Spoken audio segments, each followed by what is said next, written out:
انګریزي ته به زمنو ته فیسان غواړې ټیوشنانو ته به چیک لیکچراران غواړې قرآن علم قیمتي دا ارزان دا ارزان دا آسان دا. سلامونه ملګرو، خپرونه د پښتو ادبي ملاقاتونه او نن راسره داسې کس ناسته چې هغه به تاسو ډېر اورېدلی وي. ډېر مشهور و جناب محمد رحمان خاکسار صاحب، ډېر مشهور و د میوزک په دنیا کښې او ډېر د ادب په لحاظ سره د ډېرې داسې نظمونه ویلي دي او داسې یو فیلبدۍ غوندې شاعر ده. خو نن له موږ سره ناسته او له ده نه به خپل کلامونه اورو، خبرې به اورو چې دا څرنګه شاعر سوه، چې د شاعر ابتدا څرنګه وه او تر اوس دمه پورې چې دی رارسېدلی ده. نو په دې اړه به دی له موږ سره خپلې خبرې هم شریکې کړي او بیا به هغې نه بعد ښکلي کلامونه ځینې اورو او یو خوږ ترنم به هم راته کوي. یو خو زه تاسو ډېر شکریه ادا کوم چې شاعري برادري له طرفه د ادب له طرفه تاسو ما ته ټایم راکړلی او زه مو د دې وړ وګڼله چې د ما تاسو پوښتنه وکړو.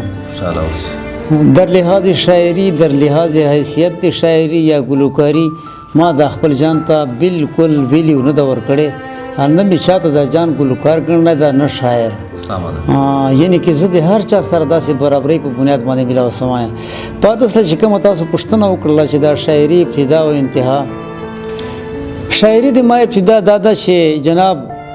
منتظر بیټني مرحوم رحمه الله یو ډېر ښه شاعر تېر سوی ده د بیټنوي علاقې او داسې شاعر نه چې خالي د تاسو موږ مشاعرو تر حده او په سیمینارو چې به شرکت کولی او د لیک زمان لایق د نسوارو په دوکانه باندې به د ناستی و. دا د سن 1988 خبره ده. بیا به هلته په دغه دوکانه باندې اکبر زمان شایدا صاحب او لیک زمان لایق صاحب، عظیم باورا صاحب، غلام دیوانه صاحب رحمه الله او ورسره چې کومه ده که نه منتظر بیټنی رحمه الله دو بناس وه. نو چونکې د شاعري ذوق د وړوکوالي نه د ما و، هلته دو محفل ته ورغلم، زه ورسره کښېناستلم. نو دلته منتظر صاحب ورته وایي چې غزل عرض ده، لیک زمان لایق غږ په وکړو چې ارشاد ده ورته ویله چې رنګ د شونډو د ښکاره ده په کلی کې، رنګ د غاښو د جوت ته په ژلی کې، اخ چې یو وارې مې داسې خوا چې پټ کړی لکه پټ چې خټکای وي په ولی کې. بیا چې کله دا غزل د ویله اخري مقطعې ته ورسېدی بیا ما وتل چې منتظر صاحب د اخري مقطع مه وایه. نو چونکې د ما پهچان نه و، خاکسار لا دلته نه و، نو اخ ما ته ویله چې بچا ته څوک یې مرزجي مروت یم. ویله چې تا مورنی نام چې د مل محمد رحمان. ویله اوس ته چې ویل غواړې مرزه ده تا غزل اخري مقطع چې کومه دا ما جوړه کړې ده، دا خو ډېر تکړه یې. بیا ما ورته ویل جي تا غزل ویلی چې رنګ د شونډو د ښکاره ده په کلی کې، رنګ د غاښو د جوت ته په ژلی کې، اخ چې یو وارې مې داسې خوا چې پټ کړی لکه پټ چې خټکای وي په ولی کې.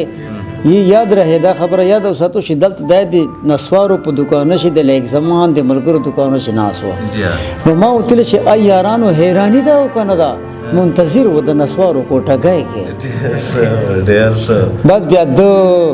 ما ته وویله چې ته به باقاعده د موږ محفل ته راځې او یو ځای به یو مشاعرې چې شرکت ورسره وکړې. بیا مو چې وکړی بیا ده ویله چې تا مورنا نام څه شولی مل محمد رحمان. بیا ده ویله چې ته نن نه بعده خاکسار تللی اته به د موږ ته راځې، دا تخلص مو تا ته خوښ ده. تخلص منتظر صاحب درته خوښ کړی و؟ دا راته خوښ کړی. نو دې نه بعده اوس دا د ما شاعري څرنګه راغله، زه ګلوکار څرنګه اسلام چونکې د غریبت زمانه وه، په 9 روپۍ رواج باندې به ما د هوټل ټیبل میني کوله، انتهایي پیسه قدرمنه وه. نو په داسې حالاتو چې ما جان ته یوه لار غوښتله چې خدای په ښه طریقې چې د خپل نان نفقې دپاره څه تګ ودو وکړو. نو په داسې حالاتو چې بیا چې کوم زه ګلوکارۍ طرف ته لاړم. په ګلوکاري چې بیا د ما د شاعري مین پوینټ دا و، زه ټولو ادبي ملګرو ته بشمول د قیوم مستانه صاحب نور چې ما پسې دوی څه قسم غږېدلي دي، څه قسم خبرې ما پسې کړي دي،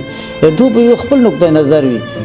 ما د چا سره وي چې دوستی سب کے لیے دشمنی کسی سے نہیں خو بهرحال داسې ده چې لکه ما تر حده چې کومه ما تر غوښ خبره رسېدلې ده که ایوب مستانه صاحب په خپل کتاب چې باینیم په ما پسې غږېدلی و باینیم په ما باندې داسې تنقید کړی و حالانکه زه ډېر سخت په خفه وم خو شاته مې ویله چې یا الله شکر ده چوک خدا سے ستا چې دا د ما باندې تنقید کوي ویله چې تنقید جمهوریت کی روح ہے او په تنقید سره د سړي اصلاح کیږي نو عزتمند زه بیا چې ګیله نه کوم هېڅ ما غمې نشته ده خو دا وایم چې د ما د شاعرۍ محور بیا دا شی و چې لکه د منتظر بیټني صاحب رحمه الله یو شعر ده ویله چې په کور کې میوهدار شجر لري دیواله په سر به تل نظر لري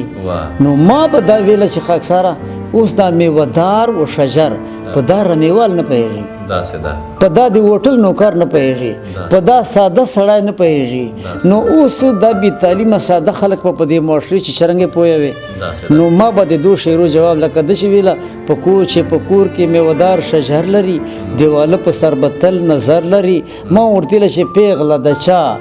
چې کور کې ګرځي د لیپټو په سکو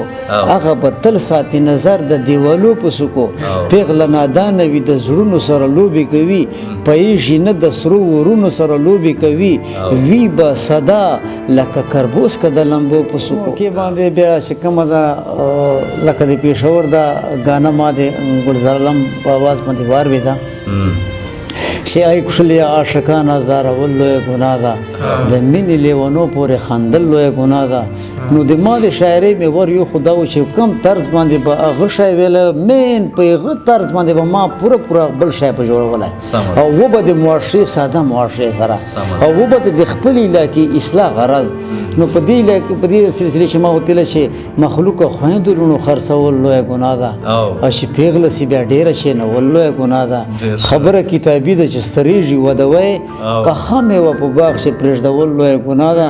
او مخلوق له ما ګیله کوي چې ردې بدې وایي د داسې ګناهګارو پټول لویه ګناه ده او خاکسار خو هغه وایي چې سوینې زمانې کې په چا پسې درواغ غیبت کول لویه ګناه ده نو په دې سلسلې چې بیا د دغه غانې ته چې کوم اول ما ربعي کړې ده کتاب نو هغه کته ده چې شاعر هغه چې اصلاح د رواج وکړي شاعر هغه چې اصلاح د رواج وکړي په لیدو چې د مظلوم احتجاج وکړي یو شاعر که ځان محتاج د ادب بولي دا محتاج به څه امداد د محتاج وکړي او دا خاکسار ده چې بېباکه شاعري کړي وایي داسې شاعري به سماج وکړي نو زه په دې سلسلې چې دلته دا ټکی کوم چې دا یو شاعر که ځان محتاج د ادب بولي نو که یو سړی ته له 400 منې کوي د 400 دا لفظ خو به په دې ژبې خامخا راځي ولې 400 نه منې کوي یا د معاشرې نور خرابیو نه منې کوي نو هغه لفظ خو به ته خامخا کوي نو دغه ته به دو بې ادبي ویله الله کې ما به ورته ویله چې اغوستې دې ګاګرۍ ده لایقه د یارۍ ده کمال د دې درځۍ ده چې دا چا جوړه ده چې چا درته ګنډلې ده والله چې ډېره کوښلې ده او څه ګرده زنګولې ده بس وچه لګېدلې ده او څه کوښلې غاړګۍ ده کمال د دې درځۍ ده چې دا چا جوړه ده نو زه د تنقید والو ډېره مننه کوم چې په ما یې تنقید کړی ده اوس په اخري برخې کې زه تاسو ته دا پیغام درکوم چې ما دا منتظر صاحب یو شعر ده وایي چې منتظر چې ګلې تا ته پې سلام کړ هغه ګوتې پرې شوې هغه تندی مات شو د خاکسار شاعري هغه شی ده الحمدلله آواز هغه شی ده خو شاعر مثال داسې ده که یو مستانه مینډ کوي یا که بلې مینډ کوي مینډ یې کو شاعر مثال د ټچ موبایل ده په دې چې ته تفسیر هم کولی شې د قرآن تفسیر شته پشې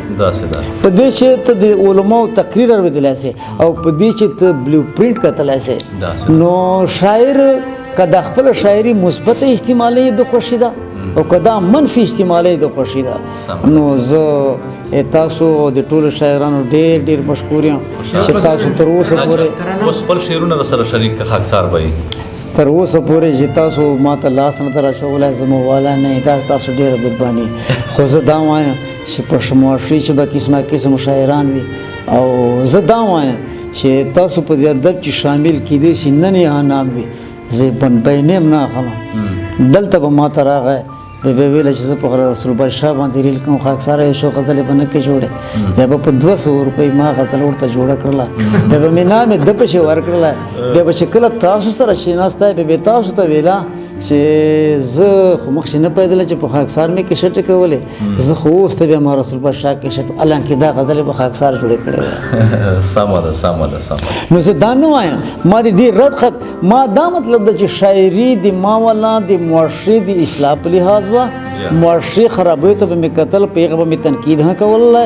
شاعرانو سره ما چې دښمني نه وه او زه دا وایم چې هر چې شاعر د ما شاعري چې د دوکاندارۍ عنصر ځکه شامل و چې زه غریب وم ما وړه بل بچه وه ما ویله چې په څه طریقې چې د بل لاس مې نه نیولی چاته خواست نه کوم ته به خپل وایې چې زوی مې ډېر ارمان ده ارمان ده ارمان ده ټوکې نه دي دا کلام د پاک سبحان ده انګریزي ته به زمنو ته فیسان غواړې